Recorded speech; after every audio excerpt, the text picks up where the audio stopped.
కొంతమంది నాకు వైరాగ్యం వచ్చింది, నాకు ఇంట్లో ఉండాలని లేదు, నేను మిమ్మల్ని వదిలిపెట్టి వెళ్ళిపోతున్నాను అంటూ ఉంటారు. అసలు వైరాగ్యం వచ్చినా కూడా అకస్మాత్తుగా వదిలిపెట్టి వెళ్ళిపోవడానికి వీల్లేదు. దానికి కొన్ని నిబంధనలు ఉన్నాయి. అవి ఏంటంటే, భార్యకి కూడా వైరాగ్యం వచ్చేస్తే తనతో భార్యని తీసుకెళ్లొచ్చు.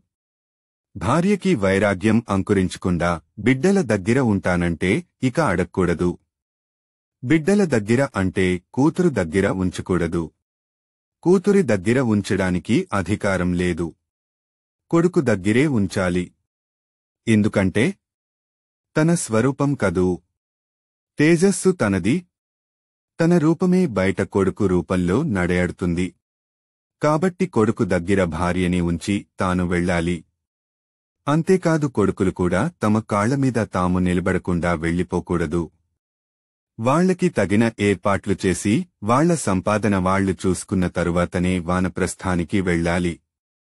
ఈ విషయం మహాభారతం ఆరణ్యపర్వంలో మార్కండేయ మహర్షి ధర్మరాజుతో అంటాడు.